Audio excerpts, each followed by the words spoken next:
रवि का दिल हर बार उस पुराने टूटे फूटे घर की तरफ खींच जाता था। बचपन में उसने वहां कई सुनहरे पल बिताए थे।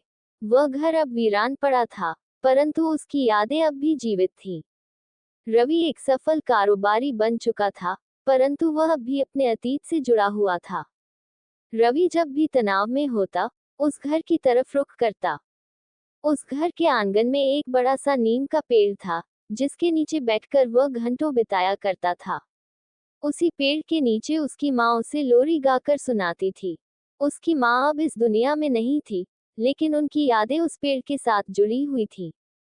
रवि की माँ, ममता, एक साधारण गृहिणी थी। उसके पास न कोई बड़ी डिग्री थी और न ही कोई विशेष हुनर, लेकिन उसके पास एक हीरा था, उसका बड़ा दिल। ममता ने अपने बेटे को संस्कार और प्यार के साथ बड़ा किया। उन्होंने रवि को सिखाया कि धन दौलत से अधिक महत्वपूर्ण है इंसानियत। रवि की आंखों में आंसू आ गए जब वह उन पलों को याद करता था, जब उसकी माँ उसे स्कूल छोड़ने जाती थी। वह पैदल चलकर उसे स्कूल छोड़ती और वापसी में उसके लिए ताजे फूल लाती। स्कूल की छुट्टी के बाद वे दोनों नदी के किनारे चलते, जहां वह उसे कहानियां सुनाती। एक दिन रवि के पिता का ट्रांसफर शहर में हो गया। रवि को मजबूरी में उस घर को छोड़ना पड़ा। नए शहर में आकर वह अपनी पढ़ाई में व्यस्त हो गया और धीरे धीरे बचपन की वो यादें धुंधली होने लगी। परंतु माँ की ममता और वो कहानियां अब भी उसकी रगों में बस गई थी। समय बीतता गया और रवि बड़ा हो गया। उसने अपनी मेहनत और लगन से एक बड़ी कंपनी खड़ी की। सफलता की ऊंचाइयों को छूने के बावजूद वह अपने अतीत को नहीं भूला था। उसकी माँ की बातें हमेशा उसकी प्रेरणा बनी रहीं। एक दिन रवि ने सोचा कि क्यों न उस पुराने घर को फिर से जीर्णोद्धार किया जाए। वह अपने बचपन के उस घर को फिर से जीवंत करना चाहता था। उसने अपनी पत्नी और बच्चों को इस बारे में बताया। उसकी पत्नी, मीरा, उसकी भावनाओं को समझती थी और उसने उसका पूरा समर्थन किया। रवि अपने परिवार के साथ उस घर को देखने गया। वहां पहुंचते ही उसकी आंखें भर आईं। घर अब भी वैसा ही था, जैसा उसने छोड़ा था। केवल दीवारों पर कुछ दरारें आ गई थीं और आंगन में उगाई घास ने उसे बेजान कर दिया था।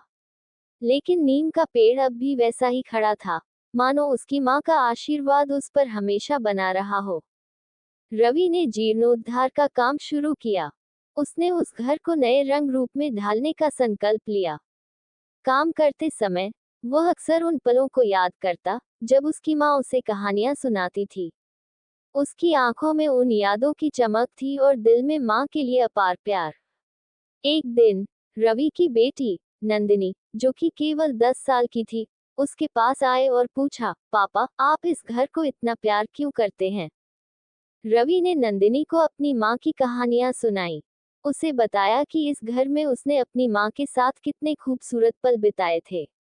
नंदिनी ने भी अपनी दादी की कहानियों को बड़े ध्यान से सुना और महसूस किया कि यह घर उनके परिवार के लिए कितना महत्वपूर्ण है। घर का जीर्णोद्धार पूरा हो गया और वह पहले से भी ज्यादा सुंदर दिखने लगा। रवि ने अपने परिवार और दोस्तों को बुलाकर एक छोटी सी पार्टी रखी। उस दिन वह बहुत खुश था, मानो उसकी माँ का सपना पूरा हो गया हो। रात के समय रवि उस नीम के पेड़ के नीचे बैठा और उसकी माँ की लोरी गुनगुनाने लगा। उसकी आंखें बंद थीं और वह उन पुरानी यादों में खो गया था। उसे ऐसा महसूस हुआ जैसे उसकी माँ उसके पास बैठी हो और उसे सहला रही हो। रवि ने महसूस किया कि यादों के साए कभी नहीं छूटते। वे हमेशा हमारे साथ रहते हैं, चाहे हम कितने भी आगे बढ़ जाएं। उसकी माँ ने उसे जो संस्कार दिए थे, वही उसे जीवन में आगे बढ़ने की प्रेरणा देते रहे। यादें हमें जीवन में आगे बढ़ने की प्रेरणा देती हैं। वे हमारे अतीत और वर्तमान को जोड़ने का माध्यम हैं। अपने अतीत को सहेजकर रखना और उनसे सीखना हमारे लिए महत्वपूर्ण है। जीवन में कितनी भी ऊंचाइयां छू लें, अपनी जड़ों को नहीं भूलना चाहिए। रवि ने इस अनुभव से यह सीखा कि इंसानियत, प्यार और संस्कार ही जीवन की असली संपत्ति हैं।